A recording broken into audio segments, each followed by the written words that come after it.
Queridos, antes de ministrar a palavra, eu preciso dizer a vocês da alegria de estar aqui.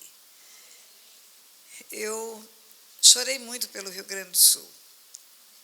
Eu acordei uma manhã com a notícia do que havia acontecido, primeira notícia que chegou no meu celular, notícia correndo o mundo todo. E eu tenho uma necessidade diária de tomar um remédio em jejum. Eu sofri uma cirurgia, tirei a tireoide todinha por causa de um tumor que eu tive.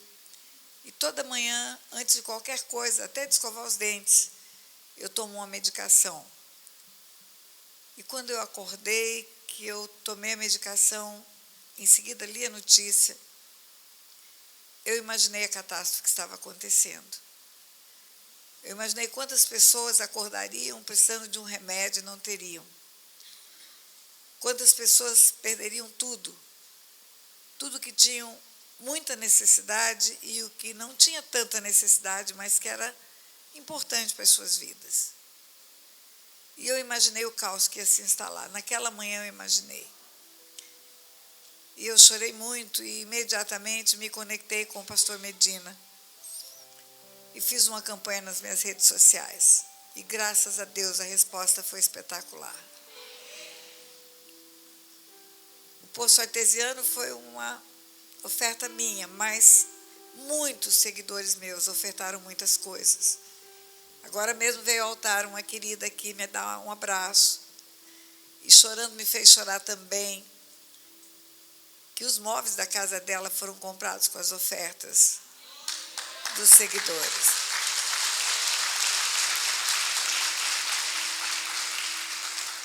E é uma alegria para mim. É uma alegria para mim estar aqui. Quando fizemos o primeiro plano dessa conferência, muito tempo atrás, o pastor Wagner Medina tinha falado assim, 3 dias você prega e o 4º dia você reserva para a gente fazer um passeio pelas Serras Gaúchas. Pois é, mas os planos de Deus são outros. O 4º dia nós vamos andar pelos lugares que foram restaurados, que estão sendo trabalhados, pelas famílias que foram acudidas, e a minha alegria vai ser bem maior do que andar pela Serra Gaúcha. Um dia eu volto para andar pelas Serras Gaúchas, viu, pastor Medina? Para conhecer. E outra coisa que eu quero lhe falar antes de ministrar a palavra. Vendo esse trabalho do pastor Medina do Ministério Luz para as Nações, lá no continente africano, meu coração arde também. Nós também temos, nosso ministério tem um trabalho na África, mas eu quero falar do trabalho dele e quero falar também para você, que nós, brasileiros, temos uma dívida com a África. Há muitos anos atrás, nós recebemos africanos nesta terra para serem escravos. Foram comprados como se fossem animais, foram vendidos a preço de coisa. E muitos dos nossos antepassados usufruíram da escravidão. Muitos. Muitos. Você vai ver até na minha história, tem uma história de um antepassado que teve escravos. E hoje fazemos um trabalho de alimentar as crianças na África, dar estudo para elas, olhar com amor e ministrar a palavra para aquele continente é uma restituição que Deus nos permite fazer. E com certeza isso resultará em bênção para muitas famílias aqui. E principalmente para aquelas famílias que no passado tiveram um ancestral que teve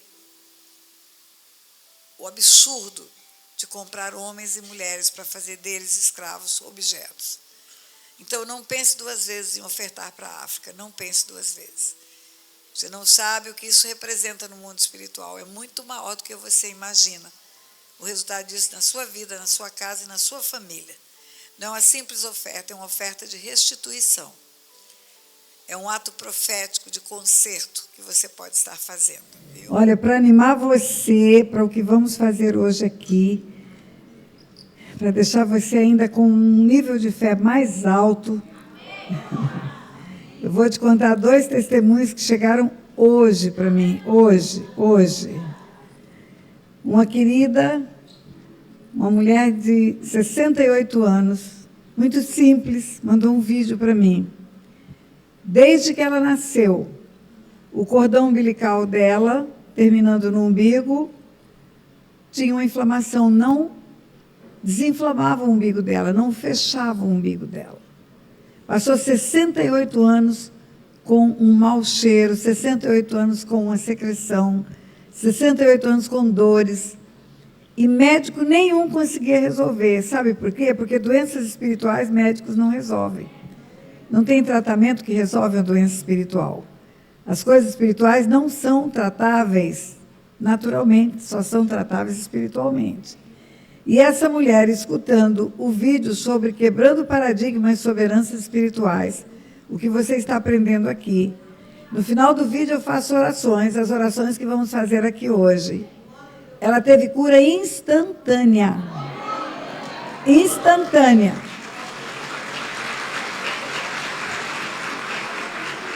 Ela disse que sentiu alguma coisa mexer dentro da barriga e acabou a dor, e ela olhou para o umbigo estava fechando, e faz um mês que isso aconteceu, nunca mais dor, nunca mais infecção, nunca mais secreção. Está limpa e curada. Herança espiritual. E a outra foi uma mensagem que o pastor Otto recebeu hoje. Hoje, uma mulher com uma paralisia completa, deitada num leito, começou escutando o vídeo Quebrando Paradigmas sobre Heranças Espirituais, fez as orações e começou a se mexer na cama. Então, eu quero dizer para você que o que fazemos, nós temos prova de que isso é realmente uma ação de Deus. Realmente é um interesse de Deus de que a igreja descubra o que é uma herança espiritual e rompa com as heranças malignas. E nós vamos terminar essa noite fazendo isso aqui, não é? Não ficará mais nenhuma herança na mão do inimigo, em nome de Jesus, em nome de Jesus. Eu dei a você 3 histórias do Velho Testamento e dei a você a minha história. E eu quero te dar uma do Novo Testamento, porque as pessoas dizem, não tem isso no Novo Testamento, pois eu quero te mostrar que tem. Mateus capítulo 23. Jesus não tinha problema com demônios, ele tinha problema com religiosos. Os demônios se prostravam e diziam, bem sei que és o Santo de Deus. Mas os religiosos sempre traziam uma oposição a Jesus. E Jesus chama eles de hipócritas, chegou a chamar de raça de víboras. Em Mateus 23, a partir do versículo 13, ele está questionando os fariseus. Ele diz, ai de vós, escribas e fariseus hipócritas. Versículo 14, ai de vós, escribas e fariseus hipócritas. Versículo 15, ai de vós, tudo em Mateus 23. Quando chega no 27, ele diz assim, ai de vós, escribas e fariseus hipócritas, porque sois semelhantes aos sepulcros caiados, que por fora se mostram belos, mas interiormente estão cheios de ossos de mortos e de toda imundície. Eu estou falando Mateus 23, 27. O que é um sepulcro caiado? É um túmulo pintado de branco. Por fora é branquinho, bonitinho, por dentro cheio de ossos de mortos e de imundície. E ele diz assim no 28, assim também vós exteriormente pareceis justos aos homens, mas por dentro estáis cheios de hipocrisia e de iniquidade. Lembra que eu falei para você que a língua portuguesa interpreta a palavra para nós? E é uma conjunção aditiva na língua portuguesa. E significa e também. Quando ele diz está cheio de hipocrisia e de iniquidade, ele está falando de coisas diferentes. Hipocrisia não é iniquidade. Hipocrisia é uma falsa manifestação de caráter. O hipócrita parece que é justo, mas não é. Parece que é íntegro, mas não é. Parece que é honesto, mas não é. Existe, deixa na tela, deixa o versículo na tela, não tira. Existe uma mentira aparente no comportamento dele. Então, Jesus está dizendo, assim também vós pareceis justos aos homens, mas por dentro está cheio de hipocrisia e de iniquidade. Ele não precisa explicar àqueles homens o que é hipocrisia, eles sabiam. Mas eles precisavam saber o que é iniquidade. Não é a mesma coisa. E Jesus continua, ele diz: ai de vós, escribas e fariseus hipócritas, porque edificais os túmulos dos profetas, adornai os túmulos dos justos, e dizeis: se tivéssemos vivido nos dias de nossos pais, não teríamos sido seus cúmplices no sangue dos profetas. Assim, contra vós mesmos, testificais que sois filhos dos que mataram os profetas.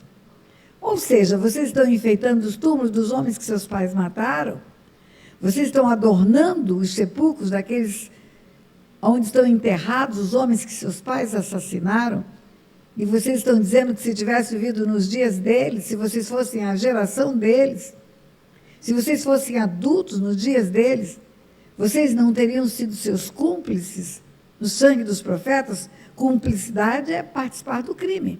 Cumplicidade é um termo jurídico, é ter algum tipo de participação do crime. Vocês estão dizendo que não participaram dos homicídios que seus pais fizeram? Na verdade, sabe o que vocês estão fazendo?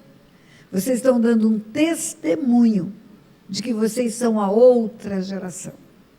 Vocês estão, na verdade, testemunhando quando dizem: se tivesse vivido no dia dos seus pais, não teriam sido seus cúmplices no sangue dos profetas?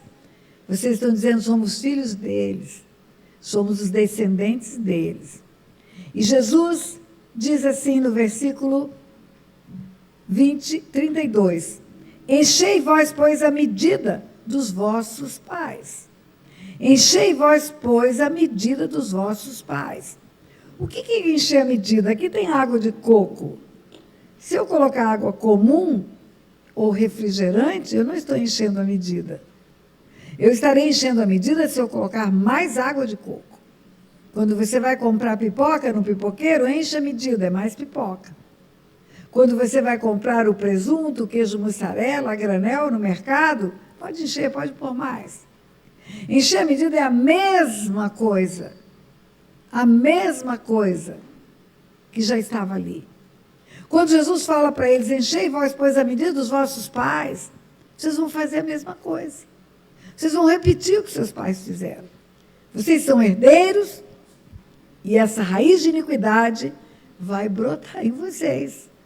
E ele continua, versículo 34, por isso, eis que eu vos envio profetas, sábios e escribas. A uns matarei e crucificareis, a outros açoitareis nas vossas sinagogas, e perseguireis de cidade em cidade, para que sobre vós recaia todo o sangue justo derramado sobre a terra, desde o sangue do justo Abel, até o sangue de Zacarias, filho de Baraquias, a quem mataste entre o santuário e o altar. E em verdade vos digo que todas estas coisas hão de vir sobre a presente geração.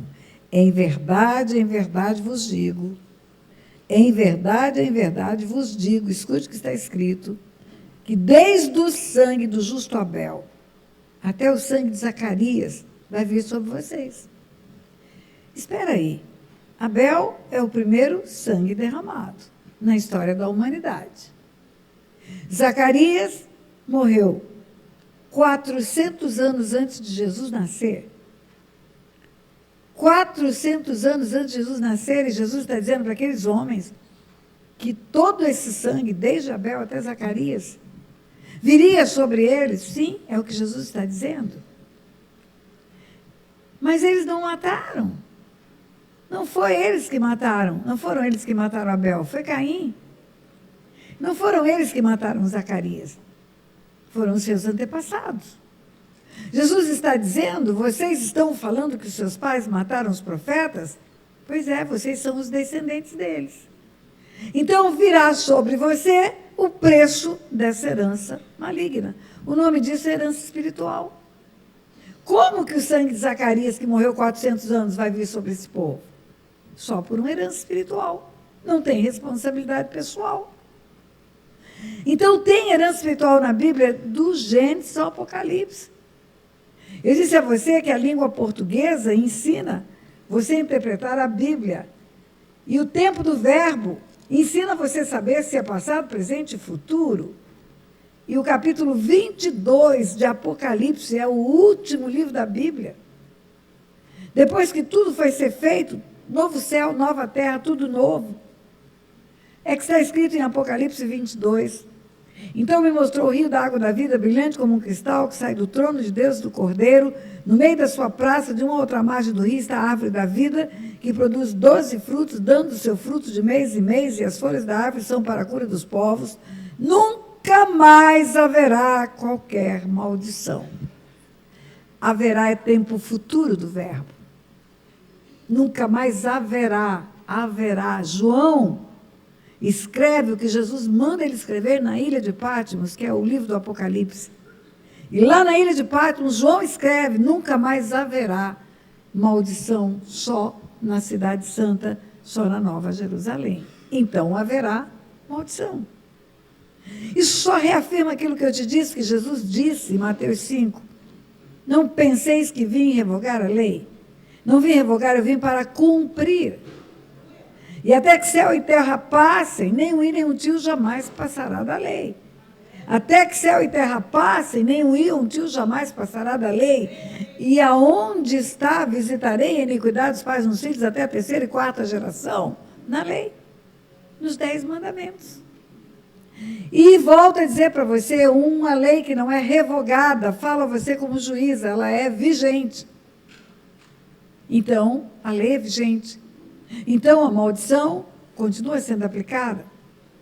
E você entendeu ontem, a maldição é um ato de Deus, é um ato de julgamento, é um ato de justiça. E você viu ontem que eu escolhi 3 personagens íntimos de Deus, mas ainda assim Deus fez cumprir neles a lei, porque Deus não é parcial na aplicação da lei, Ele é justo o tempo todo. E agora eu vou falar para você de sintomas de maldição e consequências que você vai ver na sua vida pelas maldições. É fácil falar de sintomas em tempo de Covid. Falta de paladar, falta de olfato, febre, respiração difícil, isso são sintomas. Não é o Covid. O Covid é um vírus microscópico que altera o funcionamento do organismo do homem, porque faz com que o sistema imunológico seja prejudicado. É muito pequenininho para ser visto a olho nu, tem que ser no microscópio de alta resolução, é um nanovírus. Mas pelos sintomas, você sabe que está com Covid. Pelos sintomas, você sabe que tem gripe. Pelos sintomas, você sabe que tem uma infecção, tem uma febre que não passa, tem alguma coisa errada. Pelos sintomas, nós identificamos as maldições. As maldições se manifestam em cada situação de uma maneira. Você viu a história de Abraão? Qual é a consequência? Pobreza, miséria, dificuldade financeira. Então, quando os nossos antepassados ganharam dinheiro ilicitamente, quando os nossos antepassados usurparam terras, nossos antepassados prejudicaram terceiros, foram fraudulentos financeiramente, roubo, furto, tudo isso gera uma herança espiritual de perdas financeiras, de dificuldade de prosperidade, de quebradeira dos negócios.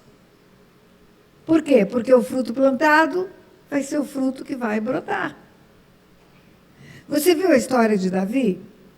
O que Davi fez? Adulterou e matou. Promiscuidade e homicídio. Eu quero te falar de Davi um pouco mais. No dia que o profeta foi ao aposento de Davi, confrontar Davi pelo pecado dele, porque deste motivo a que blasfemasse os inimigos do Senhor, ele chega para Davi e fala: por que fizeste o que é mal aos olhos do Senhor? A Urias o Eteu feriste a espada e tomaste a mulher dele para ser tua mulher, você matou ele com a espada dos filhos de Amon.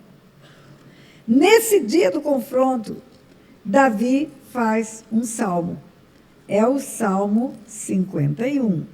É o salmo do arrependimento. E nesse salmo, Davi fala algo. Ele fala: não se aparte de mim, não te retires da minha presença, não me retires o teu espírito. Ele se arrependeu verdadeiramente. No Salmo 51, ele externa o arrependimento dele. Mas tem uma frase que ele fala no Salmo 51. Ele fala: eu nasci na iniquidade, e em pecado me gerou a minha mãe. Pecado não é a mesma coisa que iniquidade? Não. Pecado não é sinônimo de iniquidade. A prova está no livro de Isaías, capítulo 6, quando Isaías tem a visão do trono de Deus. No ano da morte do rei Uzias, eu vi o Senhor assentado no alto sublime trono. Ele viu os anjos falando uns para os outros: santo, santo, santo é o Senhor, toda a terra está cheia de sua glória. Santo, santo é o Senhor, toda a terra está cheia de sua glória. Ele caiu em si naquela hora: ai de mim, sou um homem de lábios impuros, habito no meio de um povo de impuros lábios, e meus olhos viram o rei, o Senhor dos exércitos. E aí um anjo com uma tenaz pega uma brasa viva do altar, toca os lábios de Isaías e diz para Isaías: eis que ela tocou os teus lábios, a tua iniquidade foi tirada e perdoado o teu pecado. Tem tradução que diz: a tua iniquidade foi arrancada. Arrancada. Arrancar é sinônimo de tirar. Perdoar é sinônimo de redimir, de remir. Perdoar não é sinônimo de iniquidade. Pecado não é sinônimo de iniquidade. Iniquidade é arrancada, é tirada. É retirada.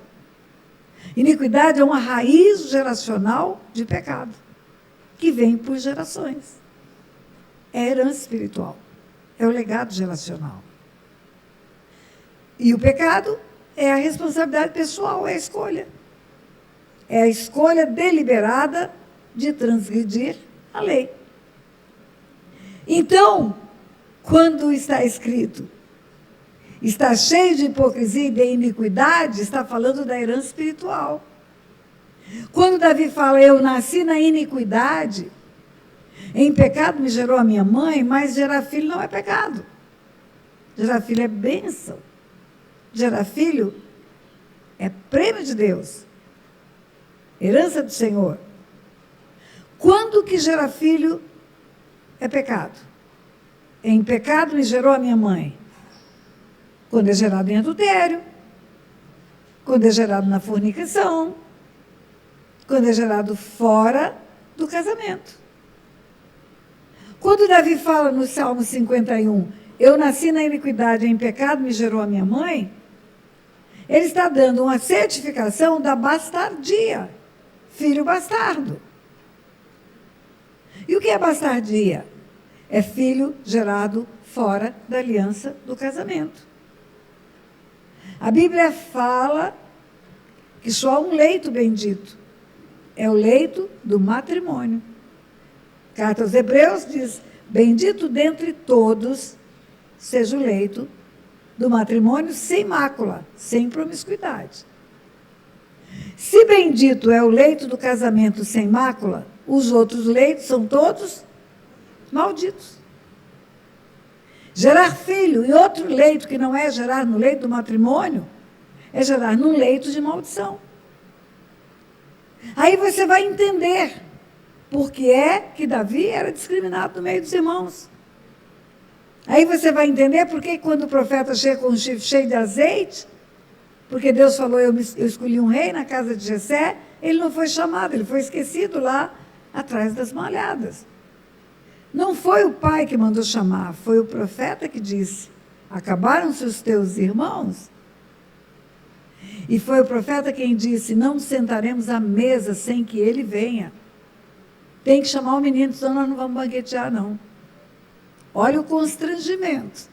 A mesa posta, os guisados na mesa, os assados na mesa, o profeta em pé, e fala: não sentaremos, ou seja, nem sento eu nem vocês, enquanto o menino não chegar. E quem era o menino? Era Davi. Quando ele fala no Salmo 51, eu nasci na iniquidade e em pecado me gerou a minha mãe, então a herança espiritual de Davi era de promiscuidade. Por isso ele pratica a promiscuidade, brotou a raiz, brotou nele.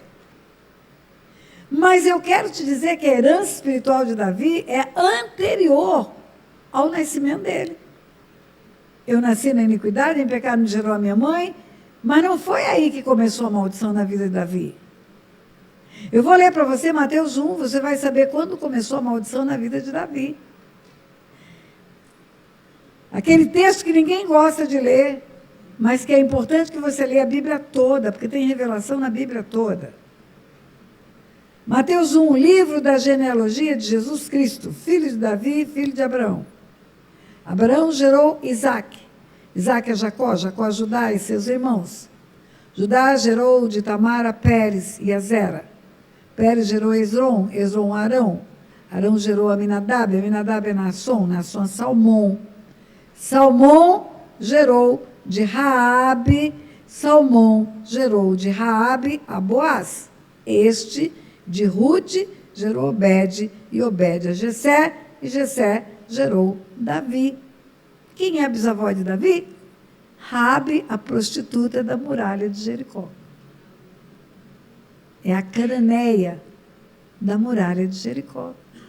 Lá começa. Nos cananeus, lembra da maldição dos cananeus? Maldito seja Canaã. Maldito seja Canaã, quem amaldiçoa? É Noé. Porque Cã, o filho dele, fez o que era errado, ele amaldiçoou os descendentes. E quem é Raabe? É descendente de Canaã, é uma cananeia. É a cananeia da muralha de Jericó. E ela é bisavó de Davi, bisavó são 4 gerações. E aí você vê a herança espiritual na Bíblia todinha. Todinha, de Gênesis ao Apocalipse. Qual foi o pecado de Davi? Promiscuidade e derramamento de sangue. O que brotou nos seus filhos? Promiscuidade e derramamento de sangue. Um filho estupra uma filha. Abuso sexual incestuoso. O outro filho mata o estuprador. O outro filho se torna rebelde contra o pai, que já matou o estuprador, levanta-se contra o reino do seu pai. Salomão, o homem mais promíscuo da Bíblia. A herança de Davi que ele planta é a herança que nasce. É a iniquidade que é visitada dos pais nos filhos. Quando você tem uma herança espiritual, você tem uma perseguição espiritual. Porque os espíritos familiares que atuam naquela área vão ficar atormentando você até você praticar o mesmo pecado. Herança espiritual de vício. Os demônios trabalham em castas. Mas eles são especialistas em determinadas coisas, especialistas em vícios. Uma hora é vício de droga, outra hora é vício de sexo, outra hora é vício de carteado, outra hora é vício de álcool, outra hora é vício de cigarro, mas é sempre vício. É a mesma linha. Eu falei para você que na minha família não teve derramamento de sangue. E é muito importante você observar o que eu estou te dizendo. Na minha família não teve derramamento de sangue. Mas o filho morreu no meu ventre. Nasceu do meu ventre, o filho que morreu com 12 horas de nascido. Mesmo não havendo na minha família derramamento de sangue. Por quê? Porque na família do meu marido houve. E o filho que eu tinha no ventre vem de mim e vem dele. Então, quando você cuida de herança, às vezes você está cuidando só da sua, para libertar os filhos. Mas e o marido? Onde ele está? Pode ser dele a herança, que está trazendo para os seus filhos a assolação na vida deles, porque vem dos dois. 50% de herança de um, 50% de herança do outro. Eu contei para você que a herança que destruiu a minha família foi droga e foi promiscuidade. Droga, álcool. Meu irmão enlouqueceu usando o LSD. Ficou 5 anos internado em clínica psiquiátrica. Droga e droga e droga é o que vinha na família. Sabe onde começou a herança de vício na minha família? Começou com um avô muito rico. Ele era muito rico, ele tinha 5 fazendas. Em Mato Grosso, na fronteira com o Paraguai.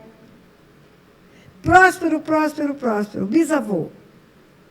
E ele não era adepto da escravidão. Ele não queria comprar homens para trabalhar de graça. Mas era fronteira com o Paraguai, as fazendas dele. E ele contratava paraguaios para trabalhar. E ele sabia que os paraguaios gostavam muito de bebida. E ele contratava aqueles que tinham realmente o gosto pela bebida, pelo álcool. O que ele fez? Ele plantou cana, a fazenda era de gado, mas ele plantou cana na fazenda para fazer um alambique, para produzir cachaça, para ter no armazém da fazenda, para vender cachaça para os empregados. E deixava beber à vontade no fim de semana, só não pode beber de segunda a sexta. Mas final de semana pode tomar porre de bebida, e ele estimulava a venda, porque no fim do mês o empregado não tem salário para receber, porque está devendo tanto no armazém da fazenda, que recebe um tiquinho só de salário. A comida come na fazenda, mas e o dinheiro? O dinheiro é para pagar a cachaça. Não tinha escravos, mas tinha salário a troco de embebedamento de homens. Tinha fazenda a troco de embebedamento de homens. Enriquecimento em favor da desgraça de pessoas. Você sabe o que aconteceu? Todos os descendentes eram viciados em bebida. Todos. Todos. O filho dele, que era o meu avô, esse era o meu bisavô, que tinha 5 fazendas. O filho dele terminou com vício de jogo e vício de bebida. E jogando nos botecos da vida, perdia tudo que tinha, jogava boi, jogava terra, jogava fazenda, jogava tudo no carteado. E bêbado. Meu avô terminou bêbado dentro de casa. Acordava trêmulo já precisando da cachaça. Minha mãe viciada em droga, meu irmão viciado em droga. Minha mãe tinha amigos que ajudavam a comprar a maconha, comprava de saco de estopa. Guardava dentro de casa, cheirava a casa inteira. Por quê? Porque o começo, a raiz disso aí, começa num homem ímpio que fica rico produzindo vício nas pessoas. Eu tenho uma história para te contar. Lá no Nordeste do país, tinha uma família que tinha a maior distribuição de Antártica do Nordeste. E a filha deles, dessa família, de um dos irmãos da família, sofreu um estupro de 5 homens na cidade de Recife. E foi assustador, ela quase morreu. Mandaram essa moça para os Estados Unidos, porque não podia mais viver no Brasil, que é um país inseguro. E essa moça foi levada para Atlanta, na Geórgia, nos Estados Unidos. Recurso financeiro, morando bem, morando numa república com outras moças, porque a família não foi, ela foi só. E quem já foi aos Estados Unidos sabe como o trânsito é muito organizado. Se você ultrapassar o limite de velocidade, rapidinho tem um policial chegando perto de você, é tudo controlado por radar, por satélite. Cada vez mais difícil isso lá, você tem que andar na linha. E essa moça, em 2 anos nos Estados Unidos, sofreu 17 acidentes de carro. Aí um dia uma família de cristão foi ao hospital fazer capelania hospitalar. Foi visitar para ver doentes que precisavam de oração e encontra essa moça com esse histórico, estupro e 17 acidentes de carro. Eles ficaram com muita misericórdia dessa moça. Convidaram essa moça para morar na casa deles. Ela morava numa casa coletiva de moças. Levaram para a casa deles, deixaram o 2º andar para ela viver lá. E logo depois que ela começou a morar lá, uma noite essa moça acorda aos gritos. E o casal vai lá, casal de crentes, Vai lá no segundo andar para ver o que era. Ela estava sendo sufocada invisivelmente por uma entidade. Ninguém via nada, mas a garganta dela apertada, como se tivesse uma mão, e um palmo de língua de fora, ela toda roxa. E aí eles repreenderam, ordenaram a saída, entenderam que era espiritual, ligaram para a família dela aqui no Brasil. Primeiro estupro, depois acidente de carro, depois esganamento. E aí eu fui aos Estados Unidos, eu estava lá e eu fui visitar essa moça. E conversa com essa moça. Primeira coisa que você pensa, fez muita coisa errada. Por isso que tem portas abertas na vida dela. É responsabilidade pessoal, mas não era. Ela era virgem na época do estupro. Vive uma vida certinha, então é herança. Se não é responsabilidade pessoal, isso é herança. Me conte seus pais. A única coisa que ela conta é que era o maior distribuidor de Antártica do Nordeste. E eu pensei, mas tem nada a ver o vício com tudo isso. Eu não estou entendendo. Fui orar, fui pedir direção de Deus. E orando, Deus fala comigo, você tem noção de quantas pessoas, quantos homens maus, embriagados com as bebidas que a família dela distribui, estupraram pessoas? Você tem noção quantos homens embriagados e mulheres, com as bebidas que a família dela distribui, esganaram pessoas? E quantos homens e mulheres embriagados com a bebida que a família dela distribui, arrebentaram um carro na rodovia e mataram uma família? O espírito de vício também faz isso. Herança espiritual, consequência geracional de pecado. Então, os vícios podem trazer tudo isso, tudo que é problema de vício e ainda destruição de famílias. Porque os homens embriagados destroem famílias. Você não tem ideia o estrago que é a violência doméstica praticada pelo vício. Você não tem noção. Eu cheguei a falar que eu implantei um plano de segurança na cidade de Resende. Eu fiz um mapeamento do crime. O álcool é um gatilho para o crime. É um gatilho para a violência, é um gatilho para o acidente no trânsito, é um gatilho para o estupro, é um gatilho para tudo de ruim.com. Herança espiritual na vida das pessoas.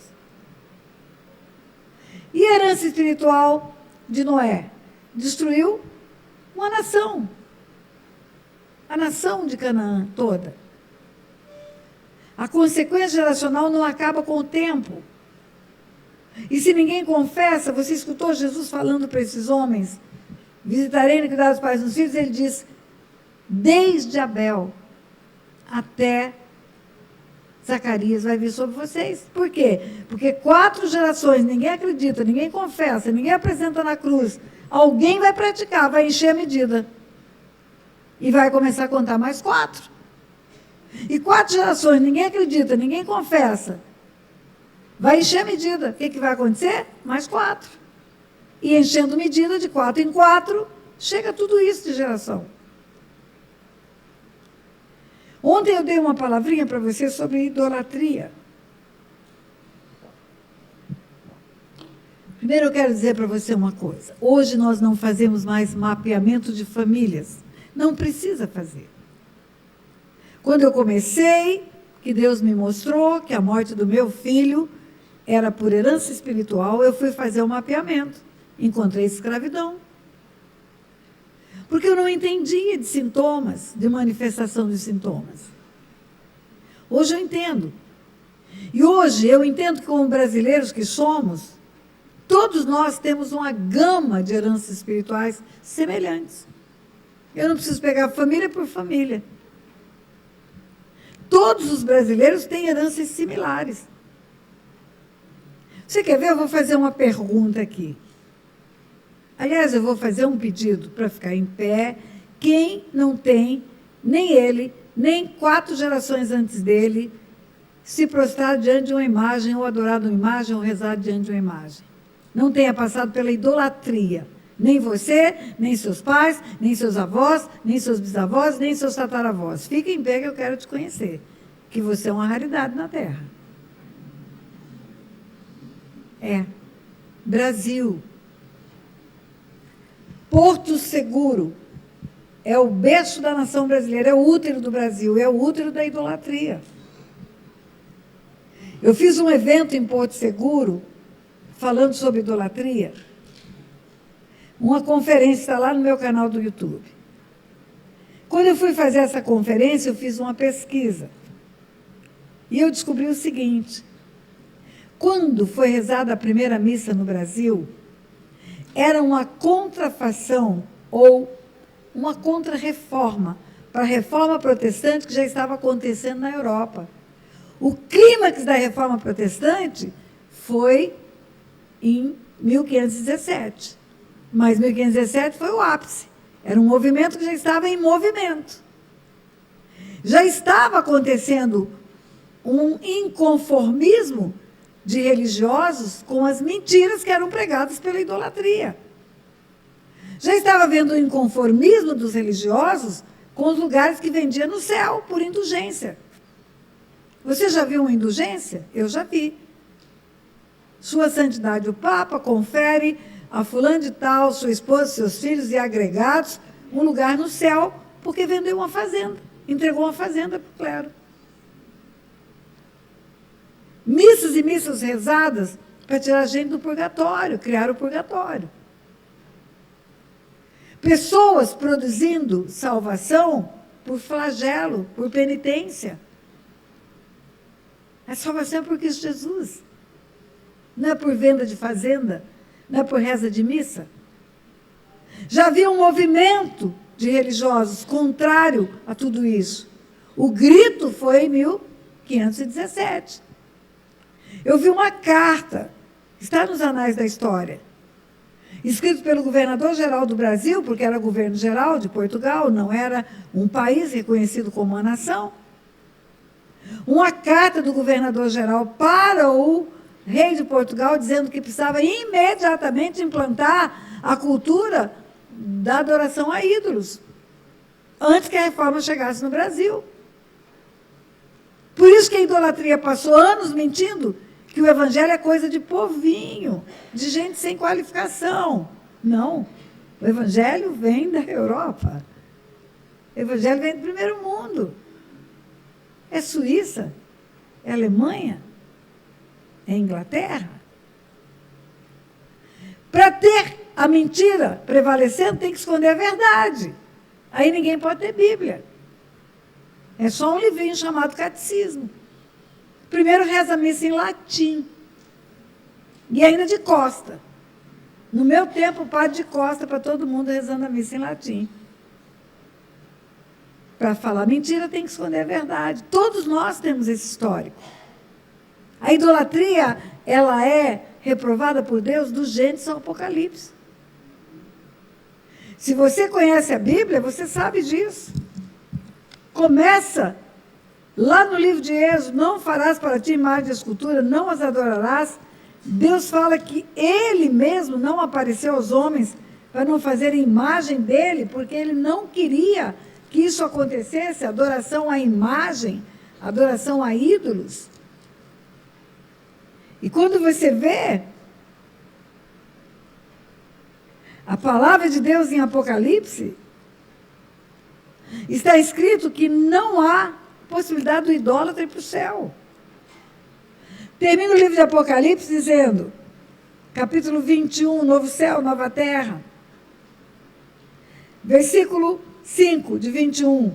Aquele que está sentado no trono disse: eis que faço nova todas as coisas, e acrescentou: escreve, porque essas palavras são fiéis e verdadeiras. Disse-me ainda: tudo está feito. Eu sou o alfa e o ômega, o princípio e o fim, e eu a quem tem sede darei de graça da fonte da água da vida. O vencedor herdará estas coisas, eu lhe serei Deus, ele me será filho. Quanto, porém, aos covardes, aos incrédulos, aos abomináveis, aos assassinos, aos impuros, aos feiticeiros, aos idólatras, aos idólatras, aos idólatras, e a todos os mentirosos, a parte que lhes cabe será no lago que arde com fogo e enxofre, a saber, a segunda morte. Está escrito. Idólatra comparado com feiticeiro, idólatra comparado com assassino, está na Bíblia. Não sou eu que estou escrevendo isso. Deus odeia a idolatria, Deus odeia o ídolo e o artífice. Consequência espiritual da idolatria, eu li para você ontem carta de Oséias. Morte de filho, perda de filho no ventre, aborto espontâneo no ventre, esterilidade. Tem outras consequências, a promiscuidade, porque é um espírito de prostituição. É a religião prostituta, Deus fala isso. Está na Bíblia. Deixa o verdadeiro pelo outro. Na carta aos Romanos, fala que por causa da idolatria, Deus entregou os homens às paixões infames. As mulheres mudaram o modo natural de fazer sexo. E os homens procuraram outros homens para fazer sexo. Está escrito. Carta aos Romanos. Leia com os teus olhos isso. Romanos capítulo 1. Por causa da idolatria. Porque o homem, vendo a natureza, vendo as coisas criadas, não honrou Deus como Criador, mas foi atrás de objetos para adorar. É indesculpável o homem que, vendo a criação, não dar honra a Ele como Deus, como Criador. Eu tive um sonho. Eu tive um sonho que eu estava pregando para uma mulher. A casa dela era cheia de ídolos, ela tinha um pranchão de madeira na sala da casa, cheia de ídolos. E eu pregava para ela e eu falava, querida, quando eles estão sujos, eles se limpam sozinhos? Não, tem uma mulher que vem limpar. Quando descasca a tinta deles, eles se pintam sozinhos? Não, vem um homem pintar. Quando eles caem e quebram, eles se colam sozinhos? Não. E como que a senhora acha que eles podem fazer alguma coisa pela senhora? E ela não entendia. Sabe por que não entendia? Porque tem outra maldição, a idolatria. Cegueira espiritual. Incapacidade espiritual. Deficiência espiritual. Aonde que está escrito isso? No Salmo 115. Tem olho não vê, tem boca não fala, tem pé não anda, tem mão não apalpa, som nenhum sai da garganta, torna-se iguais aos ídolos, o que os fazem e os que neles confiam. Torna-se como? Tem olho não vê, tem boca não fala, tem pé não anda, espiritualmente não vê nada, não escuta nada, não entende nada. O idólatra é um deficiente espiritual, porque é uma maldição dada por Deus. Você prega para ele, ele não entende. Ele não entende o que você está falando. E eu falava isso para ela, citava os versículos bíblicos. Citava Deuteronômio, onde fala, não coloque ídolo na sua casa para não ser amaldiçoado igual a ele. Citava Isaías 30, 22, que diz, lança fora como coisa imunda e diz fora daqui. Mas ela não me ouvia. Isso num sonho. Aí uma hora eu tive uma ideia, pedi um café. A senhora me dá um café? E ela foi para a cozinha fazer o café. Quando ela saiu da minha frente, eu peguei um ídolo do meio, porque os ídolos eram colocados em ordem decrescente. Primeiro o maior e na ponta de cá o menorzinho. Peguei um ídolo do meio, assim, dos 80 centímetros. E coloquei atrás do sofá onde eu estava sentada. Tinha uma cortina, escondi ele com a cortina, no sonho. Quando ela voltou, ela olhou aquele buraco, aquele vão. E ela falou para mim, cadê o meu santo? Cadê o meu santo? Eu não falei nada. Ela olhou para mim e ela falou com voz áspera, você pegou o meu santo. Eu não falei nada. Ela falou, só pode ser você. Não tinha outra pessoa na sala. Onde você colocou? Aí eu disse para ela calmamente, chama ele, pergunta onde ele está. Ela olhou para mim e falou, ele não pode responder. E eu falei, não pode mesmo, porque ele tem boca e não fala. Aí eu disse para ela, então, pergunta para os outros aí, porque eles viram ele sair daí. Pergunta onde ele foi. E ela disse, eles não podem responder. E eu acordei. É loucura a idolatria. É loucura. Sem falar que todos os santos representam pessoas mortas. Quem está vivo? São Paulo? São João? Santo Antônio? São Marcos? Nenhum deles, está todo mundo morto. Só tem um que ressuscitou. Só um. Só um ressuscitou. Então, a idolatria também traz como consequência uma deficiência espiritual. Não vê, não escuta. Não escuta. E outra consequência da idolatria é a solidão. Solidão. Escute bem, solidão. Não há casamento na idolatria. Não tem esposas os santos e não tem maridos as santas. Não tem família. Quem é o marido de Santa Bárbara? Quem é o marido da Eduvige? Quem é o marido da Aparecida? Não tem. Quem é a esposa de São Paulo, São Marcos? Santo Antônio casamenteiro, quem é a mulher dele? Não tem casamento na idolatria. No meio dos ídolos não tem casamento. Não há uma família sequer. Não, a senhora está enganada, doutora Tânia. Tem a Sagrada Família, Jesus, Maria e José. Tem uma família. Não tem. Sabe por que não tem? Porque casamento, segundo Deus, segundo a Bíblia, é o seguinte: deixará o homem seu pai e sua mãe, unir-se à sua mulher, e serão os dois uma só, uma só, uma só. Não é um só espírito, não é uma só alma, é uma só carne, é um só corpo. É sexo. Casamento sem sexo não é casamento. E se a idolatria diz que Maria é virgem, não houve casamento. Não tem casamento entre os santos da idolatria. Mas teve entre Maria e José, só que é negado por eles. E como são os líderes padres? Solteiros. E as freiras? Solteiras. Então, não tem família. Consequência espiritual da idolatria: famílias destruídas. Casamentos de fachada. Homens e mulheres dormindo separados. E mais, mulheres solteiras, cheias de vida, inteligentes, bonitas, mas solteironas. Quanto mais idólatra uma família, mais solteiros tem. Menos casamento tem. Porque é consequência espiritual da idolatria. E tem uma consequência terrível para nós brasileiros. Além das consequências normais. Você ouviu ontem a promessa de Deus para Abraão: abençoarei o que te abençoar, amaldiçoarei quem te amaldiçoar. As promessas de Deus são irrevogáveis. Deus prometeu abençoar Abraão e a sua descendência. Não foi só a pessoa dele. E sabe o que nós brasileiros fizemos? Através da idolatria que existia nos nossos antepassados?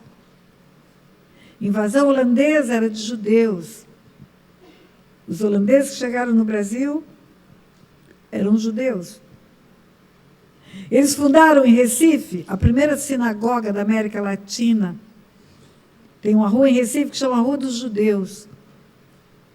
Por que eles foram expulsos? Não é por causa de política, foi a religião idólatra que botou eles para fora, porque eles não se renderam à idolatria. Não se renderam aos ídolos. Por isso eles foram expulsos. Aí sabe o que aconteceu? Navios que saíram do Brasil, com eles dentro dos navios, alguns afundaram nas costas, nos mares, outros foram atacados por piratas caribenhos. Um navio, um só, chegou no destino final, num lugar que eles deram o nome de New Ark, ou Nova Arca. O americano faz a contract form, ele diz NURC. Chegaram num lugar nos Estados Unidos que hoje chama NURC. E ali desceram 23 pessoas. Se você quiser saber tudo, entra no Google e coloque lá, de Recife a Manhattan. Quando fez 150 anos da expulsão dos holandeses do Brasil, a revista Isto É Dinheiro, não é notícia religiosa. A revista Isto É Dinheiro fez um artigo de Recife a Manhattan, mostrando que Recife era próspera, rica, havia pujança financeira, que hoje existe em Manhattan, nos Estados Unidos. E com a expulsão dos holandeses, expulsou a bênção do Brasil. Os nossos antepassados expulsaram judeus desta terra para a terra americana. E agora saem brasileiros com curso superior, não arrumam emprego digno no Brasil e vai limpar a casa de judeu nos Estados Unidos. A riqueza foi expulsa daqui. Nossos antepassados. E tem mais. Quando eu estava estudando, fazendo o meu ensino fundamental, que naquele tempo era ensino primário, eu fazia decoreba para fazer prova. Subia na goiabeira e repetia. Minha memória é boa, você já viu o que é? Imagina eu criança. Quem foram os primeiros habitantes do Brasil? Os degradados. Quem foram os primeiros habitantes do Brasil? Os degradados. Quem foram os primeiros habitantes do Brasil? Os degradados. Tirava nota na prova porque escrevia que foram os degradados. Eu lá sabia o que era degradado. Sabe quando que eu soube? Quando eu estava estudando para juíza, concurso para juíza, fazendo pesquisas em bibliotecas no Rio de Janeiro, eu fui ver os códigos penais de Portugal e Espanha. O que estava escrito naqueles códigos no tempo do descobrimento do Brasil? A pena máxima era degredo para o Brasil. Os piores bandidos de Portugal e Espanha, ao invés de ficarem nas cadeias públicas deles, eles punham no navio e mandavam para o Brasil. O Brasil era colônia penal de Portugal e Espanha. E sabe quem são esses degradados? Os nossos antepassados.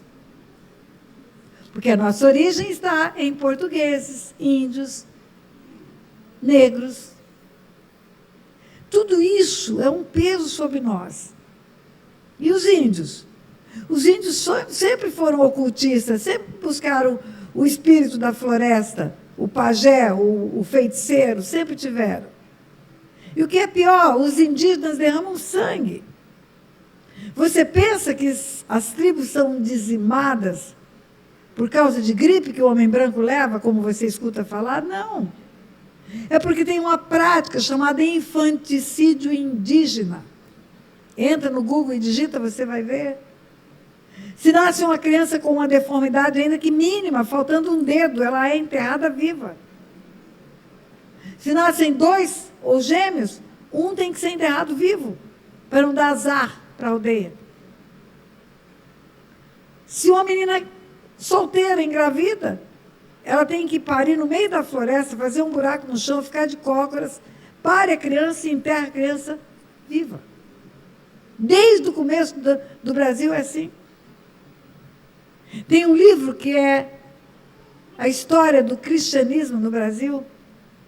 Conta que Padre José de Anchieta, que veio junto com os primeiros de Portugal, conta que encontrou crianças com indícios de enterrar viva. Desde aquele tempo. E quem são eles? Os nossos antepassados. Se nunca nenhum na nossa família orou, confessou pecados geracionais, está tudo aí. Desde o tempo do Justo Abel, ou desde o tempo do descobrimento do Brasil. Até hoje. E os derramamentos de sangue por aborto? Feitos pelas nossas mães, nossas avós, ou por nós mesmos? Quando foi por nós, tem que confessar o pecado. E eu lá sei se a minha avó praticou aborto, ou se a minha mãe praticou aborto, nem vai saber. Porque você vê aquela santa vovozinha hoje, cabecinha branquinha, bonitinha, você não imagina a sirigaita que ela foi um dia. E se ela abortou, ela não chegou e falou para a família, abortei. É segredo de família.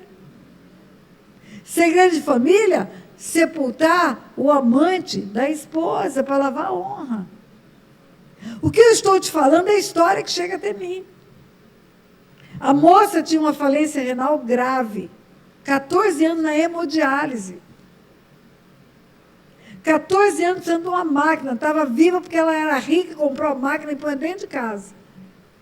E como ela era dentista, ela mesma sabia acoplar a máquina nela. Fez um catéter e ela mesma punha a cânula da máquina nela.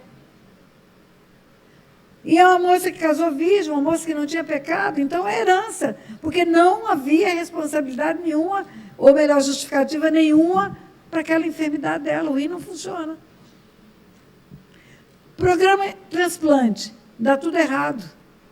3 tentativas de transplante, 3 frustradas. Ou adoece ela, ou adoece a doadora, ou adoece ela, ou adoece a doadora. O dia que eu conheci essa moça, ela falou, eu acho que Deus quer me matar, pastora. Porque não descobre a causa da minha enfermidade, não consigo fazer um transplante. Eu falei, eu não acredito que Deus quer te matar, você tem 2 crianças.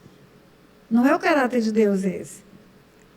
Falei de herança, ela reuniu a família, mostrou os vídeos todos de herança espiritual.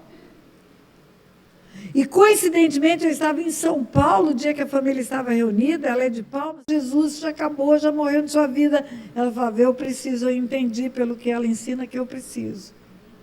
E aí a irmã dele vai lá, abraça ela, mamãe, você está se expondo à toa, olha os netos, olha o senhor, todo mundo precisa saber, ela falava. Resumo, todo mundo orou, renunciou à herança, todo mundo chorou, foi muito triste aquilo.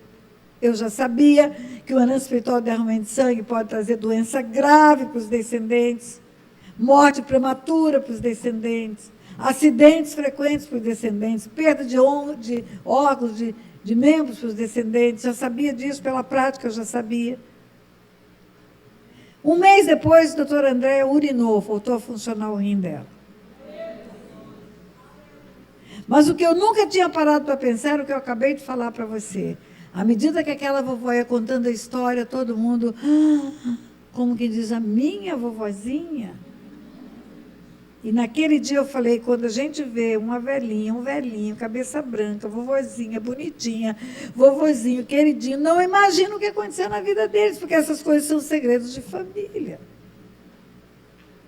Adultério são segredos de família, abortos, homicídios, nós não sabemos. Nós só vemos os sintomas na nossa vida. Então, nós vamos orar. Nós vamos orar porque, como nós todos temos heranças comuns, semelhantes, nós podemos ter os mesmos legados. Mas aqui no Rio Grande do Sul, antes disso, eu tenho que te contar que tem um legado especial. Esse legado é um legado de feitiçaria, ocultismo. O Rio Grande do Sul tem mais lugares de ocultismo do que na Bahia. Tem mais experiências com as trevas do que a Bahia. E qual a herança espiritual da feitiçaria, do ocultismo? Da Umbanda, Quimbanda e tudo que é banda. Doenças na cabeça e no pescoço. Doenças na parte física, aneurisma, tumores, cegueira, tireoide com tumor, sinusites crônicas, doença na cabeça. Ou no cérebro neurológico. Esquizofrenia, bipolaridade, transtorno obsessivo compulsivo, mal de Alzheimer, autismo, tudo isso. Tudo isso pode ser herança espiritual de ocultismo, queridos. Por quê? Porque essa é a parte do corpo oferecida para demônios. No almoço hoje, eu estava sentada com uma querida que estava contando, que já passou por lá. Ela estava contando que foi para um roncó fazer cabeça. Roncó é um quartinho onde ela fica 21 dias. Oferecendo a cabeça para uma determinada entidade. Quando eles se encontram, qual é o teu santo de cabeça? Nos rituais, eles batem a cabeça no altar. E o que é uma incorporação, se não a tomada das mentes? O que faz você mexer com o braço, com a perna, falar? É um comando do seu cérebro.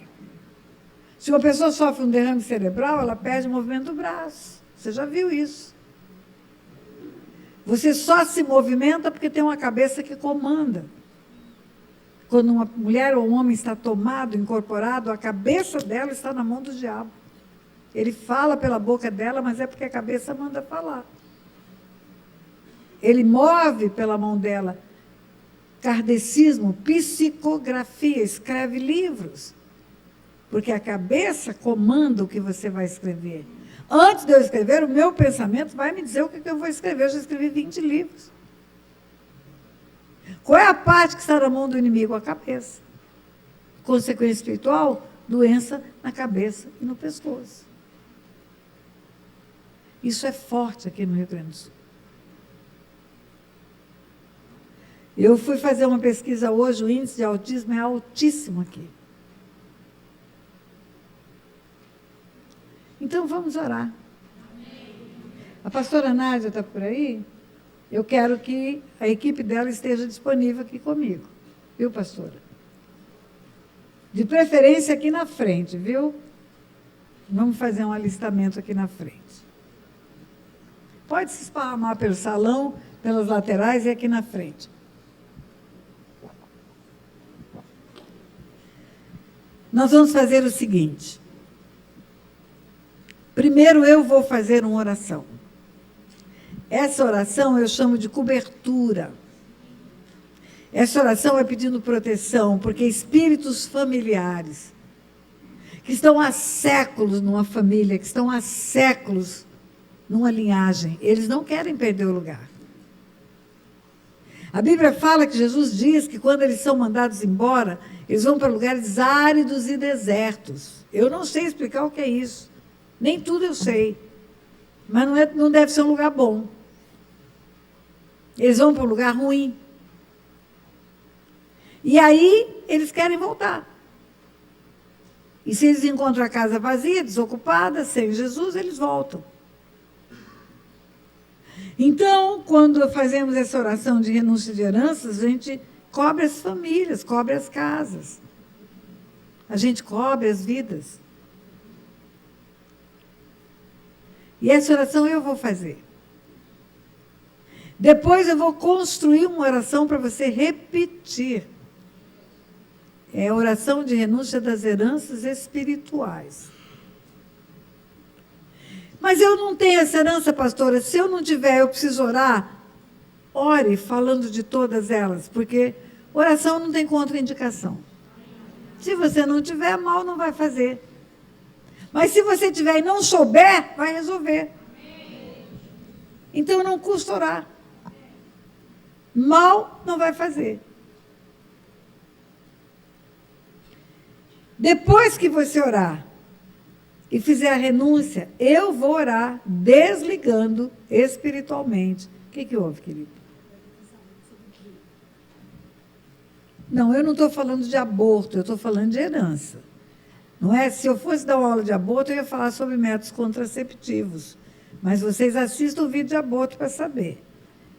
Viu? Se você quiser informação, vá lá no meu canal oficial do YouTube, Aborto, aula 9. Você vai aprender tudo sobre aborto. Depois eu vou fazer uma oração, desligando as heranças espirituais. E depois, você estará livre, aí eu vou falar de outra coisa. Mas presta atenção. Vou te falar como juíza.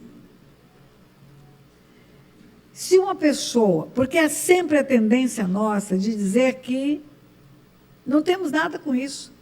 Nossos antepassados que fizeram, nossos antepassados que expulsaram os holandeses, nossos antepassados é que foram os assassinos de Portugal, nossos antepassados é que mataram as crianças indígenas. Eu não tenho nada com isso. Então, eu vou te falar como juíza. Se tem um homem que fica rico, fazendo tudo errado, vendendo arma, vendendo droga, tudo ilícito, e tem 2 filhos santos, e esse homem morre e deixa um big de um patrimônio, quem é do patrimônio dele? Os filhos. Por quê? Porque são filhos, logo são herdeiros. Ou então esse homem é trabalhador, enriquece, pela bênção de Deus sobre o trabalho dele, é próspero, fica milionário, porque o pai o abençoa, e ele morre e deixa um patrimônio, e tem 2 filhos. Quem que herda o patrimônio dele? Os filhos. Por quê? Sois filhos, logo sois herdeiros. Herança não precisa fazer nada para ter direito a ela. Só precisa ser filho. Só. A única condição para ser herdeiro é ser filho legítimo. Só. Só. Só. Não precisa fazer ou deixar de fazer nada. Pode nem ser conhecido. Ele fez um filho, não sabe o que fez, a mulher engravidou dele e nunca foi atrás para cobrar a investigação da paternidade, mas o dia que ela sabe que ele morreu e deixou aquele patrimônio, ela vai atrás e fala, eu tenho um filho dele. E esse filho é herdeiro. E se prova que é filho, no exame do DNA, tem direito à herança, sim. Não precisa nem conviver, só precisa ser filho. Direito à herança é direito de ser filho só. E o direito de herança é sucessório. Passa de pai para filho. Eu não pego herança, mas o meu filho pode pegar. Eu não vou atrás, mas ele pode ir. Por isso que precisamos romper com isso, para limpar as gerações futuras. E ainda como juíza, como que você faz isso diante de um juiz? Existem 2 tipos de ação. Contenciosa, que é uma briga, é uma pretensão resistida, é uma lide. Existe uma ação chamada voluntária, que não é briga nenhuma. É um requerimento que eu faço porque eu quero uma decisão do juiz, homologando o que eu quero.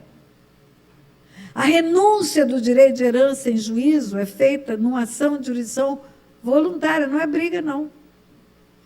Vamos imaginar que morre um pai, fica 2 filhos, um é pobre, outro é rico, um filho é bem pobre, não deu certo, o outro é rico, está tudo prosperando, e esse rico fala, eu vou renunciar ao direito de herança em favor do meu irmão. Meu pai vai morrer daqui a pouco e vai ficar 2 filhos para brigar pela herança, ou nós 2 com o direito de herança, eu não quero ter esse direito. Eu vou renunciar, deixa só para o meu irmão e para os filhos dele. Basta que não pegue, pastora. Não, você não pega, mas o teu filho pode pegar e o teu neto pode pegar. Para garantir que acabou, tem que renunciar. Aí vai fazer uma petição para o juiz. Nessa petição, fala o nome do pai, anota lá, registra o patrimônio, junta os documentos, prova tudo que está em registro de imóveis, em cartório, e prova que é filho. E aí renuncia expressamente ao direito de herança. O juiz vai chamar, vai falar, será que não está sendo pressionado? Será que está bem da mente? Vai chamar, vai ouvir. Não, é isso que eu quero mesmo, excelência. Eu não quero a herança, eu quero deixar para o meu irmão só. Aí o juiz homologa a renúncia ao direito de herança. E ela desaparece. E é irrevogável, você não pode voltar atrás. Exatamente assim no mundo espiritual. O mundo espiritual é legal, é legal, é legal, é legal. Você vai ao Supremo Juiz, que é Deus, reconhece o pecado dos antepassados, não para que eles sejam perdoados. Porque está escrito em Levítico, se confessarem as vossas iniquidades, as iniquidades dos vossos pais. Reconhece o pecado deles para reconhecer a herança dela decorrente. E renuncia ao direito de herança. E renunciando ao direito de herança, acaba a herança. Aí você só tem a herança da cruz, que é vida e vida em abundância. Nada de morte de filho prematuramente, nada de perda financeira, nada de sofrimento com enfermidades graves, nada de doença incurável, nada de coisa nenhuma que o diabo faz para matar, roubar e destruir. E olha, contra fatos não tem argumento, isso é jurídico também. Depois de uma renúncia de heranças espirituais, depois de alinhar a tua vida com o Senhor, tirar os teus pecados da mão do cão, você vai ver o que vai acontecer na sua vida. Você vai ver. Então eu vou orar, presta atenção. Primeiro a minha oração, depois eu vou construir para você. Quando você orar a oração que eu vou construir, você vai fazer de olho aberto. Mesmo que você tenha hábito de orar de olho fechado, não feche. Por que não feche, pastora? Porque Olho aberto te mantém mais conectado com o mundo natural e a menor probabilidade do inimigo tomar sua mente e impedir você de orar. Porque ele vai fazer tudo que for possível para ele, para você não orar. Porque a hora que você orar, ele perde. Então, olho aberto, falando a palavra. No mundo espiritual, as coisas acontecem pelo poder da palavra. A palavra de Deus diz que para você ser salvo, você tem que crer com o coração e confessar com os lábios. Não basta você crer com o coração. Deus vê o teu coração, Ele sabe que você creu. Por que você precisa falar? Porque no mundo espiritual as coisas acontecem pela palavra. Demônios precisam ouvir você falar. Então você vai ficar de olho aberto e vai abrir a boca para articular a palavra. Eu vou falar, mas a minha palavra não muda a sua história. É a sua palavra que muda a sua história. Você vai falar. E mãos para baixo. Por que mãos para baixo? Mão no colo, mãos na... Não levante a mão. Porque tem gente que só sabe orar com mão levantada. Por que eu não quero que você levante a mão? Porque eu quero que você só levante a mão se você tiver dificuldade para fazer oração. Se você sentir que está impossível você falar, que você está sendo bloqueado de falar, aí você vai levantar a mão e uma dessas pessoas aqui, que fazem parte do ministério, vão até você para ajudar você a continuar a falar. Elas vão chegar do seu lado, intercessoriamente, e vão dizer, repita o que a pastora está falando, não pare de falar, fale. E ela, junto com você, vai ajudar você a falar. E mais, alguém pode passar mal nessa hora. Se não conseguir orar, se passar mal, depois vai procurar a pastora Nádia e vai ter atendimento separado para você. Mas o ideal é que você resolva isso aqui. E mais, alguém pode ficar endemoniado nessa hora. Do meu lado, pastora, uai, quem que sabe? E se ficar, pastora? Porque pode ser que tenha uma herança tão grande, e essa terra é a terra da herança das trevas. E se acontecer, pastora, continua orando. Deixa que alguém do ministério vai aí resolver esse negócio. Não pare de orar. Continue orando. Sai meio de ladinho assim, essa pessoa vai ser acudida e você vai continuar orando. Você não tem que ter medo de demônio, ele que tem que ter medo de você. Amém? Então, e depois eu vou ensinar mais alguma coisa para você para encerrarmos. Então, eu vou fazer a oração primeiro. Pai, em nome de Jesus, na autoridade que há no nome de Jesus, eu chego nesse lugar, como cheguei em todos os lugares onde o Senhor me levou para fazer essa ministração, declarando que esta noite é a noite do rompimento das heranças malignas na vida deste povo, Pai. Estabelecendo uma palavra profética de que hoje vira a chave das heranças. Sairão dos lugares de maldição e entrarão nos lugares de bênção, Pai. Por isso eu peço ao Senhor que dê ordem aos teus anjos a nosso respeito. Peço ao Senhor, Pai, que coloque nas nossas casas anjos valentes, anjos guerreiros, fazendo a limpeza dos nossos lares e colocando todos que são nossos queridos, têm o nosso nome, levam o nosso sangue, guardados no esconderijo do Senhor, Pai. Guarda os nossos bens também, Pai, porque não temos nada que do céu não nos tenha sido dado. Guarda tudo, Pai, até os nossos animais, Pai. Que seja tudo guardado pelo Senhor no teu esconderijo. Invisível aos olhos do maligno, Pai. Em nome de Jesus. E também aqui, Pai, neste lugar onde estamos, que anjos estejam de prontidão.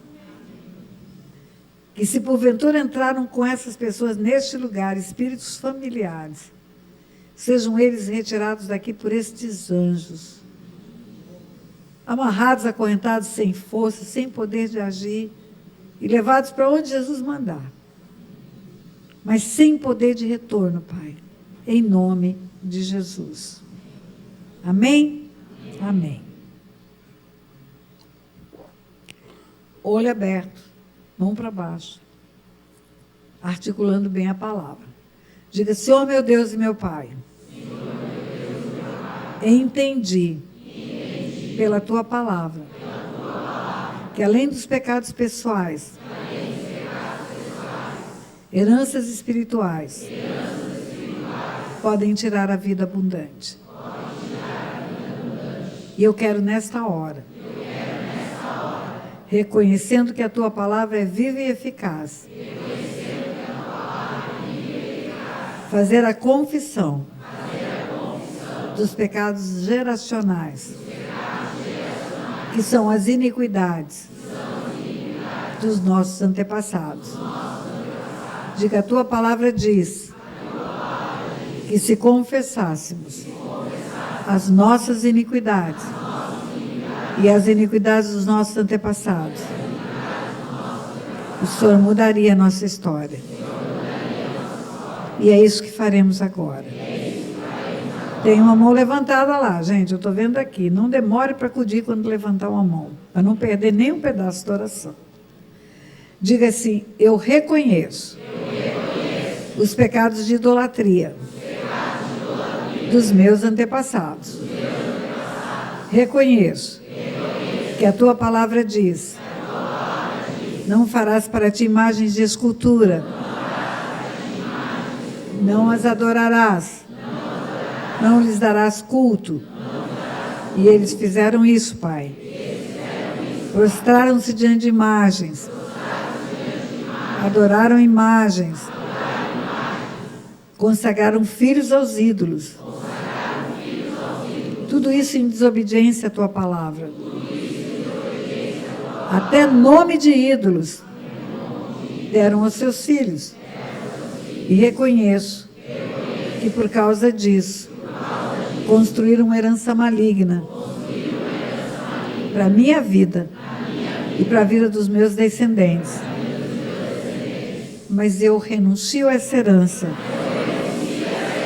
e na autoridade que há no nome de Jesus, eu ordeno que os espíritos imundos que vieram com essas heranças saiam agora da minha vida, pelo poder que há no nome de Jesus, de que eu os proíbo de agirem na vida dos meus descendentes, em nome de Jesus.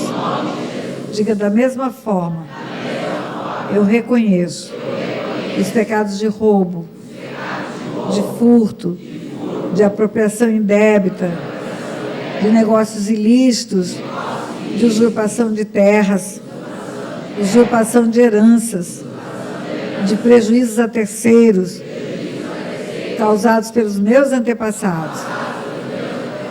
E reconheço que por causa desses pecados foi construída uma herança maligna para a minha vida.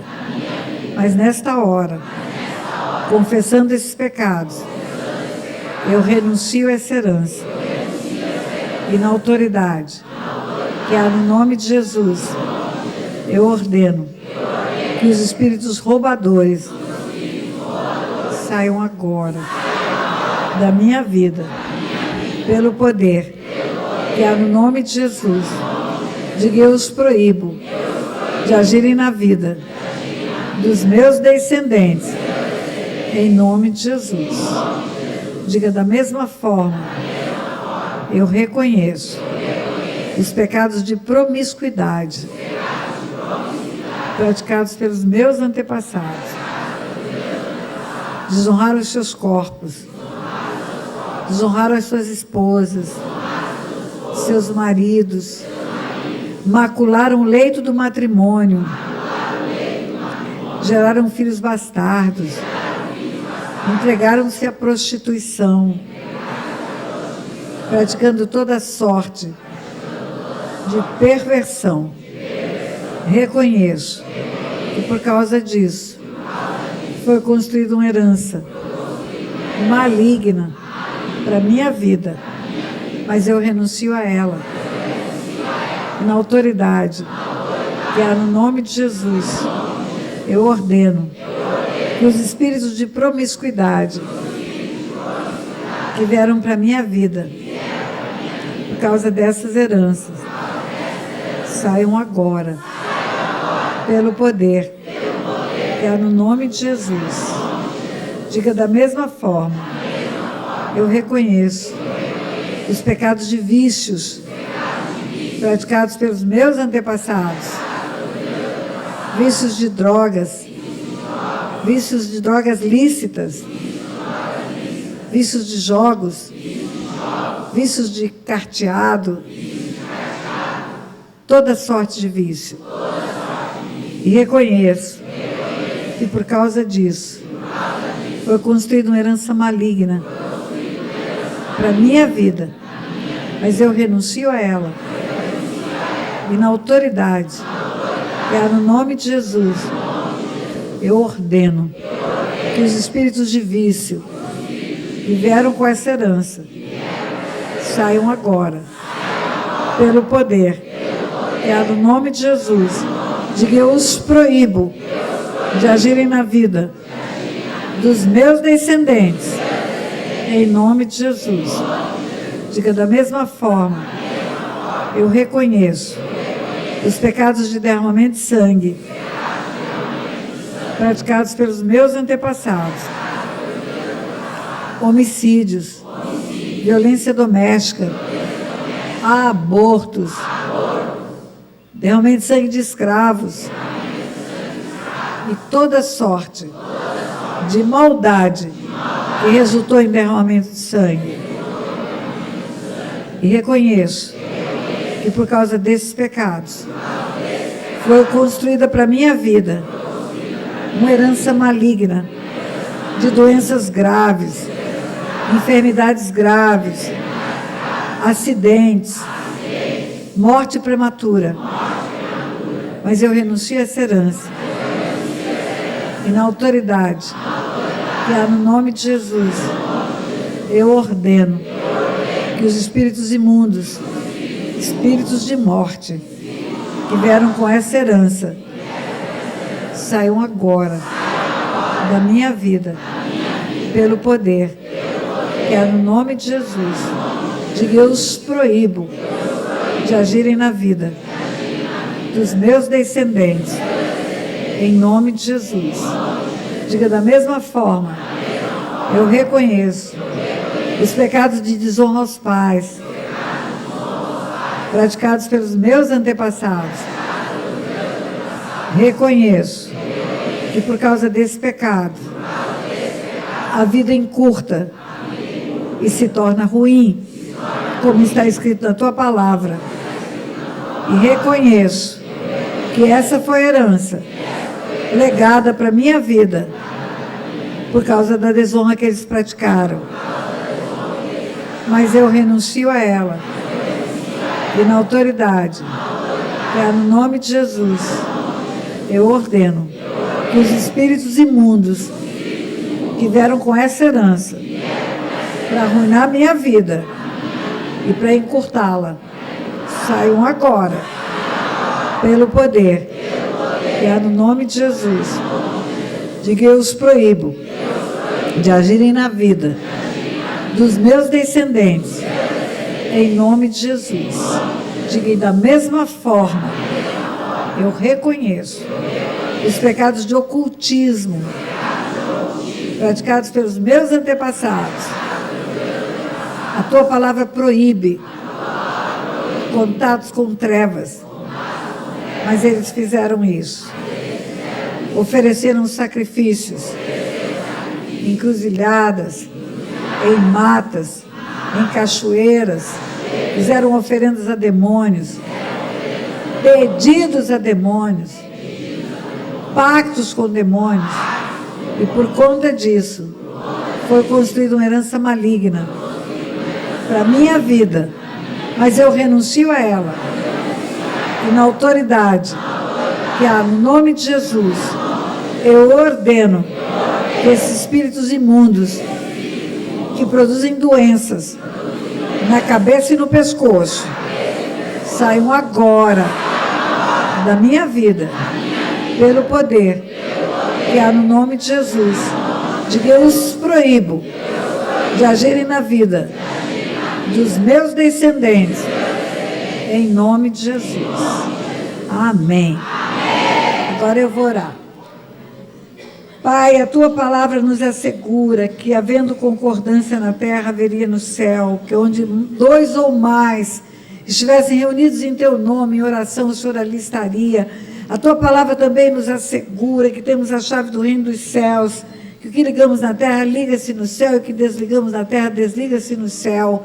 E eu, com a chave espiritual que me foi conferida pela igreja, pelo Senhor Jesus, para a igreja, como igreja que sou, eu desligo espiritualmente a vida dessas pessoas, de todas as heranças que eles confessaram e renunciaram aqui. Desligo agora, e na autoridade que é no nome de Jesus, desligo também da herança dos descendentes, em nome de Jesus, e na autoridade que é no nome de Jesus, eu ligo a vida deles à herança da cruz, a herança da vida abundante, de tudo que Jesus prometeu para nós naquela cruz, em nome de Jesus. Desligo das trevas e ligo ao reino da luz, em nome de Jesus, ordenando que esses espíritos imundos, que agora não tem mais legalidade para agir na vida deles, saiam em nome de Jesus, sem poder de retorno, fora, fora, fora, em nome de Jesus, em nome de Jesus. Dá um amém bem forte. Isso.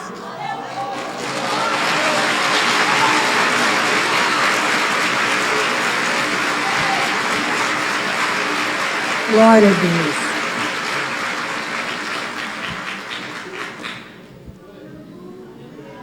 Eu tenho mais uma coisa para ensinar para vocês, mais um ensino para dar, é muito rápido. Eu gostaria que os levitas tomassem lugar no altar, que eu quero terminar adorando aqui nesse lugar hoje. Na festa, no Arraial do Povo, quando não tem guerra, tem alegria, né? Você está me vendo tomar água de coco. Isso aqui é água de coco. Por que eu tomo água de coco quando eu prego? Porque em mim o Espírito Santo trabalha de um jeito tão especial, ele me faz sentir um calor muito grande a hora que eu estou pregando. É um calor tão grande, eu acho que é porque quando ele desceu no Pentecoste, ele veio como línguas de fogo. E eu sinto um calor e eu transpiro muito por causa disso. Mesmo no inverno, quando eu chego em casa, eu chego no hotel, que eu tiro as roupas que estão abaixo do blazer, elas estão suadas. E eu comecei a desenvolver cãibra na batata da perna. E eu fiquei preocupada com isso, porque cãibra era algo que eu tinha na gravidez. E, de repente, quando eu comecei a pregar todo dia, eu comecei a acordar com cãibra na batata da perna. E eu fui atrás, saber o que é isso. E cãibra é contração das fibras musculares por causa de perda de sódio e potássio. O suor elimina sódio e potássio. E aí, por causa disso, eu comecei a ter cãibra na batata da perna. E aí eu fui atrás, aonde que eu vou repor sódio e potássio? Os queridos que estão aqui podem voltar para o lugar, viu? Os queridos aqui da liderança. E aonde que eu acho sódio e potássio para acabar a cãibra? Tem comprimidinhos de sódio e potássio, tem Gatorade, mas tem água de coco também. Água de coco tem sódio e potássio. E eu comecei a beber água de coco. Falei, é bem agradável. Você vai pregando e vai bebendo, você vai perdendo e vai tomando, vai perdendo e vai tomando, no fim dá tudo certo. E acabaram as câimbras. De verdade, acabaram. E aí, eu falei, mas que interessante, a água de coco entra só na minha boca, só vem entrar aqui. E resolve um assunto aqui na batata da perna? Pois é. Porque não entra e fica só aqui. Entra aqui e esparrama pelo corpo todo, né?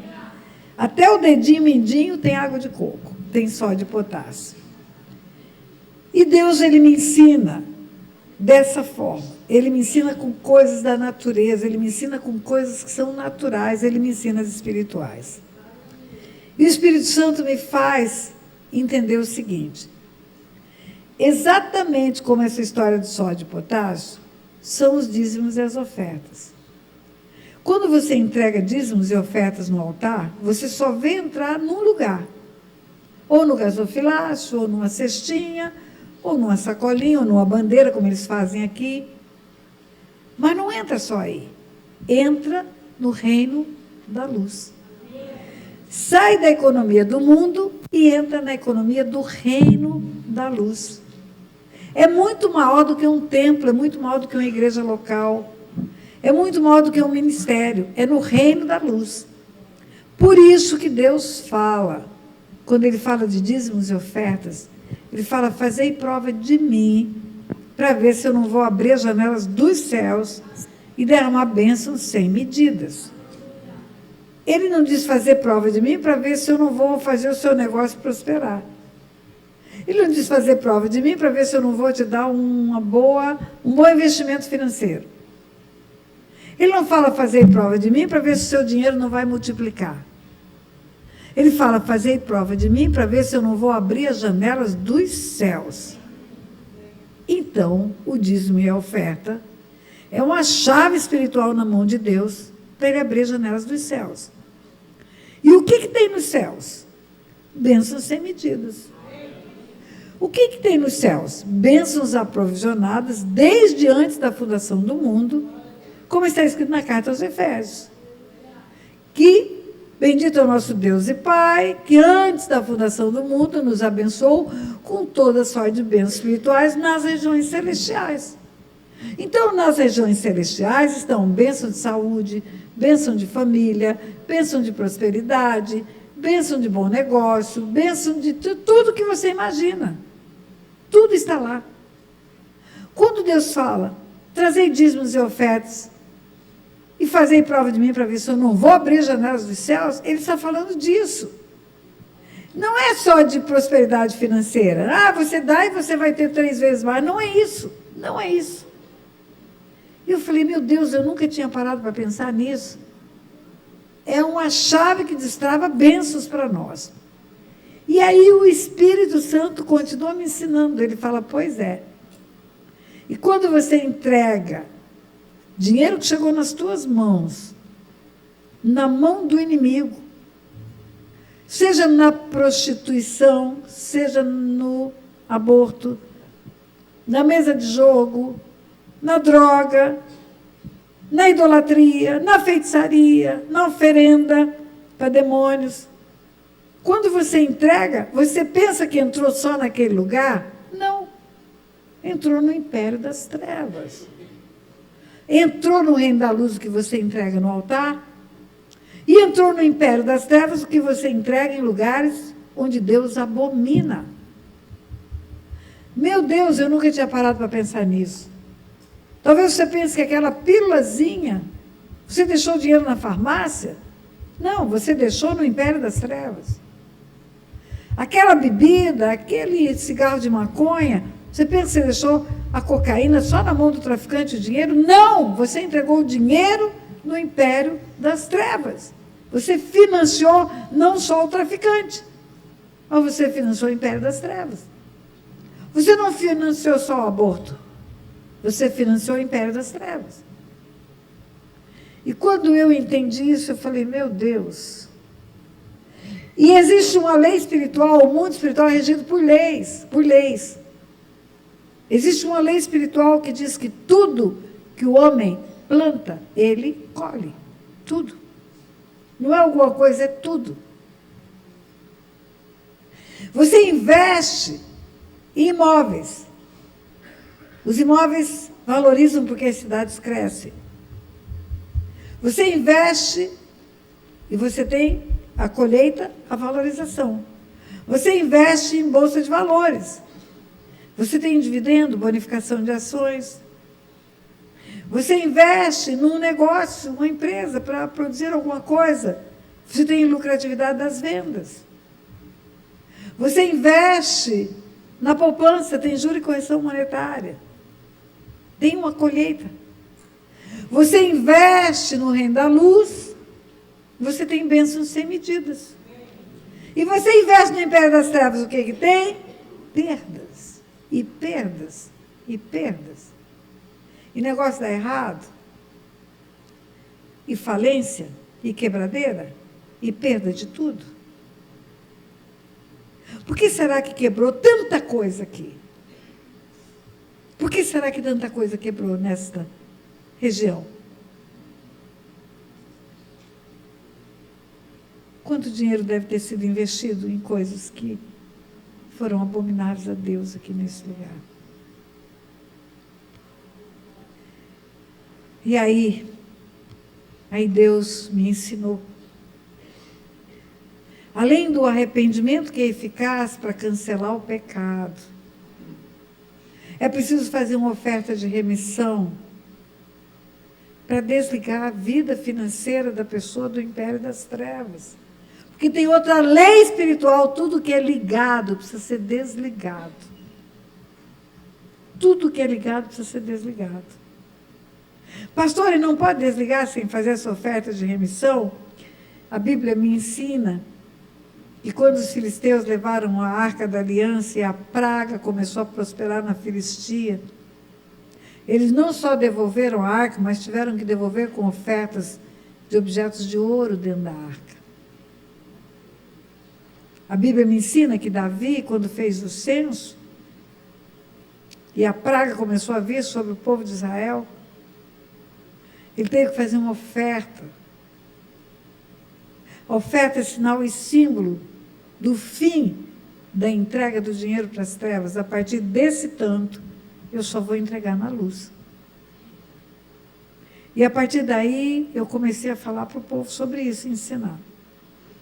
Vamos fazer uma oferta de remissão para desligar a vida financeira de vocês do império das trevas. E aqueles que entenderam, e aqueles que concordaram, aqueles que fizeram essa oferta de remissão, no dia que fizeram, oramos, desligamos do império das trevas. E os testemunhos da virada da vida financeira das pessoas começou a acontecer. Pastor, o que eu oferto remissivamente? Não sei, eu só sei que não pode ser o que não te custa nada. Talvez você tenha dado para as trevas muito dinheiro e não tenha nem 10% disso para ofertar para o Senhor. Mas faça uma oferta. Pode ser como a oferta da viúva pobre, era tudo que ela tinha naquele dia, mas ela foi ao altar. Meu ministério já libertou muita mãe de santo, pai de santo. Teve uma mãe de santo que falou, eu já dei tanto dinheiro para o diabo, que dava para comprar um carro. Eu não tenho como ofertar um carro, eu sei. E eu sei que a tua vida financeira está na miséria por causa disso mesmo. Porque você está colhendo o fruto de colocar seu dinheiro nas trevas.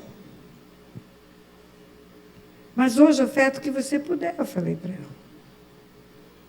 Eu posso fazer um voto com o Senhor? De fazer tanto de oferta, começando hoje, e vou continuar fazendo, até completar esse tanto que eu vou fazer o pacto? Pode, mas não faça voto que não cumpra. Deus não se agrada de votos que não cumprem. E toda vez que eu oro para fazer renúncia de heranças espirituais, eu dou oportunidade para as pessoas fazerem oferta de remissão, para orar e desligar a vida financeira dela do império das trevas.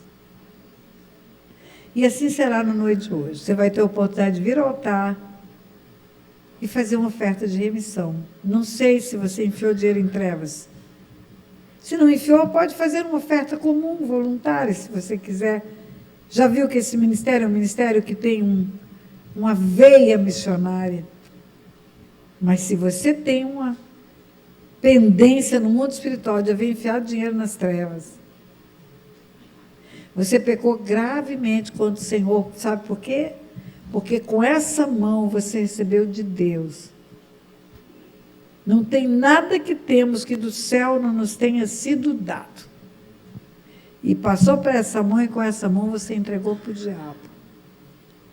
E o diabo passou a ter direito de tocar na sua vida financeira. Pastora, mas eu já me converti, eu sou dizimista, ofertante. Pois é, mas o que não foi desligado está ligado. Tudo que é ligado precisa ser desligado, queridos. A chave foi deixada por Jesus para a igreja. Então, agora, enquanto adoramos, e é o último momento nosso, você vai ter a oportunidade de fazer sua oferta de remissão. E já vou te dizer, não vai ficar para mim, não, eu vou deixar para a igreja. Essa igreja que tem essa visão missionária, essa igreja que está ajudando tanta gente nessa calamidade que aconteceu aqui no Rio Grande do Sul, essa igreja que é séria no trato do dinheiro. Ontem fez a coleta do que você deu e hoje já mostrou que os coletes vão ser comprados.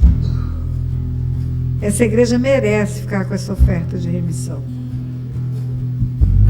Então, talvez você tenha dado muito dinheiro para as trevas. Não sei quanto. Dá o teu melhor nessa noite. Você recebeu a dádiva de Deus de romper com as heranças espirituais. Rompa também com a ligação que as trevas fez com o seu dinheiro, ou você fez com as trevas com o seu dinheiro. Pastora, mas eu só fazia assim umas reuniões de idolatria. Quantas vezes você deve ter ido lá e adorado? Gastado seu carro, seus pés, seus sapatos, levado velas, levado flores, participar de procissão, não sei. Quantas vezes você deve ter ido para fazer coisas erradas em lugares escusos, não sei, mas você sabe. Você sabe. Pastor, eu paguei uma cartomante de trevas. É trevas. Eu consultei búzios, é trevas. Eu pulei carnaval, pastora, gastei uma fortuna com fantasia, é trevas. Eu frequentei motel, pastora, deixei meu dinheiro lá, é trevas. Você sabe. Examine-se o homem a si mesmo, a Bíblia diz. E nessa adoração, venha trazer sua oferta de remissão e eu vou orar com você. Vou desligar a sua vida financeira do império das trevas. Enquanto adoramos, não tenha pressa não, vai dar para todo mundo que quiser vir.